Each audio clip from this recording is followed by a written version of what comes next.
Hello दोस्तों, नमस्कार। आप सभी का स्वागत है अपने YouTube channel DC study power में।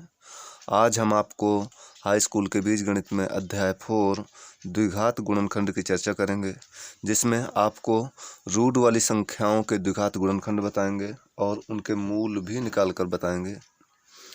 तो चलिए देखते हैं कि द्विघात गुणनखंड अंडर रूट वाले कैसे हल करते हैं। जैसे अंडर रूट में आ जाती हैं संख्याएं 3x² + 5 √ 5x - 10। ये है अंडर रूट 2x² + 7x + 5 √ 2 = 0। इसका गुणनखंड कैसे करेंगे? तो बहुत से बच्चों को ऐसे गुणनखंडों में दिक्कत होती है, जिसके लिए हम आपको आज के इस वीडियो में बताएंगे कि अंडर रूट वाली संख्याओं से बिल्कुल भी नहीं घबराइए। जैसे कि हम इनको करते हैं वैसा ही सेम इनको भी करते हैं।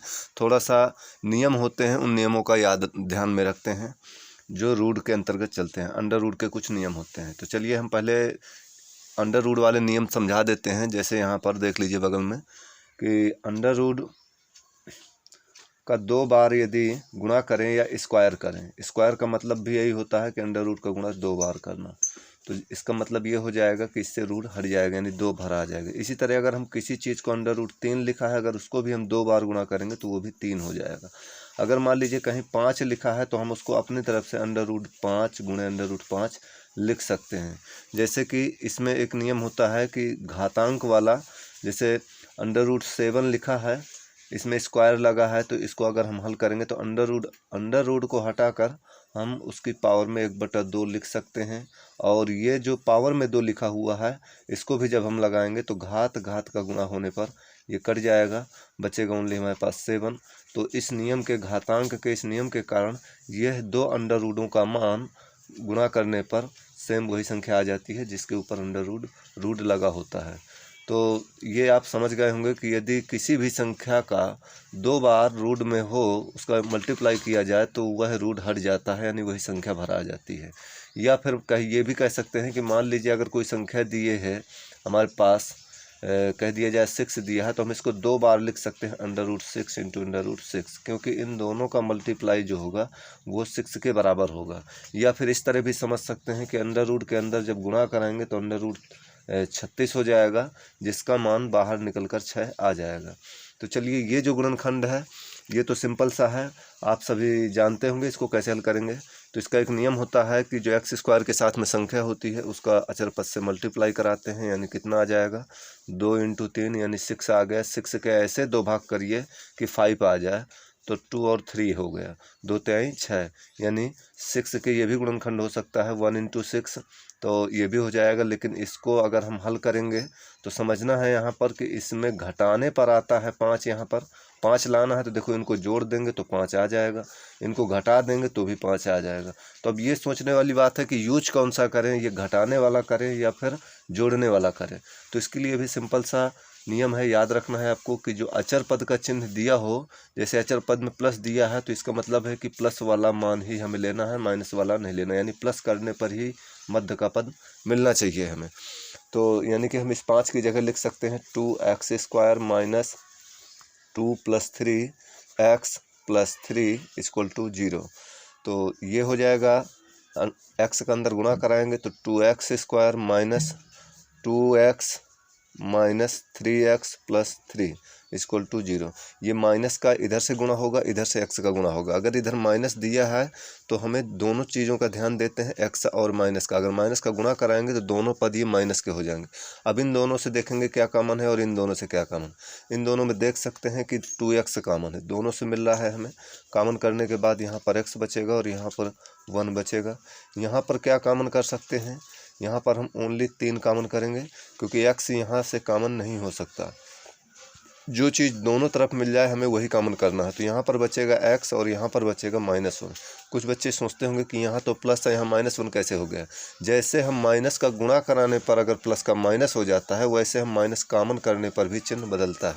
यानी ये नियम होता है कि माइनस का गुणा कराओ तो चिन्ह बदलेंगे, या फिर माइनस कॉमन करो तब भी चिन्ह बदलेंगे, बराबर 0। गुणनखंड की मेन पहचान होती है कि सही है या गलत। तो ये 2 गुणनखंड जो हमारे कॉमन करने के बाद मिले हैं, इनको चेक कर लीजिए कि क्या ये बराबर हैं चिन्ह सहित। अगर बराबर है तो इसका मतलब ऊपर की प्रक्रिया सभी सही है। x-1 हमारा ये कॉमन हो गया, और जिसको हमने गुणनखंडों के रूप में बाहर किया था उसको भी हम एक ब्रैकेट में रख देंगे, ये आ गया। यानी इसका नियम ये होता है कि x-1 फिर से हमने कॉमन कर लिया तो 2x बचा और -3 बचा। अब इससे मूल कैसे निकालते हैं? मूल तो ये हो जाएगा कि इसको भी हमें 0 के बराबर में करना है और ये वाले ब्रैकेट को भी 0 के बराबर में करना है। जैसे कि मान लीजिए हमने x-1 को 0 के बराबर में किया तो 1 उधर जाएगा तो कितना हो जाएगा? प्लस का हो जाएगा, यानी ये मूल निकल आया। इसी को हम शून्यक भी कहते हैं और मूल भी कहते हैं। जैसे दूसरा दिया है 2x - 3 = 0, तो यहाँ से x का मान कितना निकलेगा? 3 उधर जाएगा, प्लस का हो जाएगा और 2 अपान में जाएगा। तो इस तरह से एक शून्य का हमारा ये भी निकल आया। तो आइए चलते हैं अब रूट वाली संख्याओं के गुणनखंड देख लेते हैं। रूट वाले गुणनखंड कैसे करते हैं? जैसे मान लीजिए अब ये है 3x² + 5√5 - x = 10 दिया हुआ है, तो इसके गुणनखंड करने के लिए नियम हमारा ऐसे ही होगा। सिर्फ इस चीज़ का हमें यहाँ पर ध्यान देना है कि अंडर रूट वाली संख्याओं के गुणनखंड कैसे करते हैं। तो देख लीजिए जैसे दिख ना रहा होगा, अब यहाँ पर हमने कर लिया है। तो ये दिया है हमारा 3 का गुणा कराएंगे हम अचर पद से 10 हो जाएगा। 3 का 10 के साथ गुणा कराएंगे कितना हो जाएगा? 30 हो जाएगा। 30 के ऐसे 2 भाग करना है कि 5√5 आ जाए। अब इसको कुछ बच्चे सोचेंगे कि अब कैसे करें, तो इसको कुछ नहीं, ध्यान देना है कि जो संख्या रूट के अंदर है वो हमें यहाँ पर एक पद मिलना चाहिए। जैसे 5 हमारा रूट में है, इसका मतलब इसके जो 2 भाग होंगे तो एक तरफ 5 होना चाहिए, चाहे इधर हो या फिर इधर हो। 2 लेग हैं इसमें, एक लेग में हमारा 5 होना चाहिए। तो यानी कि अगर हम एक तरफ 5 कर देंगे फिक्स हो गए तो दूसरी तरफ हमारा 6 हो जाएगा। 5 × 6 = 30 हो गया। ये तो और आसान होता है, इसमें हमें ढूंढना नहीं पड़ता कि कौन सा, क्योंकि 30 के देखिए गुणनखंड बहुत हो सकते हैं। जैसे कह दिया जाए 10 × 3 और 5 × 6, या फिर और दूसरा अगर हम करना चाहें तो 15 × 2, ये भी हो जाएगा। तो इस तरह से कई है, लेकिन अब कौन सा पहचाने कि इसमें यूज होगा, तो यहाँ पर देखिए ढूंढना पड़ेगा कि हम कैसे। तो हमें यहाँ पर ये ध्यान देना है कि जो चीज़ यहाँ रूट में दी गई है उसी के पदों में ये गुणनखंड होना चाहिए। तो 5 अंडर रूट में दिया गया है, रूट में दिया गया है, इसलिए हमने 5 × 6 कर दिया। गुणा कराने पर 30 ही आएगा। लेकिन इस 5 को हम इस नियम के तहत कि 2 बार अंडर रूट का गुणा कराने पर संख्या 5 हो सकती है, तो 5 को भी हम 2 बार अंडर रूट में रख सकते हैं। ये देखिए 2 बार हमने अंडर रूट में रख दिया, × 6 कर दिया। अब इसके 3 पद हो गए। 3 पदों में 2 पद एक साइड ले लेना है। जैसे मान लीजिए इन दोनों को हमने एक साइड ले लिया तो 6√5 हो गया। एक 5 बचा जो कि इधर रख दिया। बात वही है, गुणा कराओगे तो 30 ही आएगा। 5 × 5 कितना हो जाएगा? ये रूट वाली संख्याओं का रूट हट जाएगा, 6 से गुणा कराएंगे तो 30 हो जाएगा। अब इसमें क्या करेंगे, देखिए ये हो गया हमारा 6√5, यानी ये एक गुणांक हो गया, ये हमारा एक पद मान लेंगे। इसे कि √5 एक प्रकार का पद है, तो ये 6√5 हो गया। एक रूट यहाँ गुणांक 1 मानेंगे तो 1√5 हो गया। अगर इन दोनों को घटा दें हम तो 6√5 में 1√5 अगर घट जाएगा तो कितना बचेगा? 5√5 आ जाएगा ये। और गुणा कराएंगे यदि इसका तो 30 ही आ जाएगा। तो यहाँ पर हमें क्या रखना है? 6√5 - √5। इसके बाद हमें क्या करना है कि यहाँ पर x लिखना है, बाकी संख्याएं हमें उसी तरह उतार देना है आगे पीछे की। ये देखिए सिर्फ 5√5 की जगह हमने क्या चेंज किया, यहाँ 6√5 - 5 घटाने पर 5√5 ही आएगा। इसका अंदर गुणा करा लेते हैं। 3x² प्लस x का अंदर गुणा करेंगे तो 6√5 - √5x भी होगा गुणे में, x का गुणा करा रहे हैं, -√5x - 10। यहाँ पर ये चीज़ ध्यान देना है कि माइनस का गुणा नहीं हो रहा है कि हम ज़बरदस्ती यहाँ पर चिन्ह चेंज कर दें। चिन्ह जो बच्चे चेंज करेंगे गलत हो जाएगा सवाल। तो चिन्ह ऐसे नहीं चेंज करना, माइनस को प्लस, प्लस का माइनस। जब माइनस रखा हो कोष्टक के पहले तब होता है। इस माइनस का गुणा नहीं होगा इधर से इधर की ओर, चिन्ह का गुणा हमेशा पहले से ही होता है। तो अब यहाँ पर देखिए इन दोनों में कॉमन करेंगे और इन दोनों में कॉमन करेंगे, 2 का जोड़ा बनाएंगे।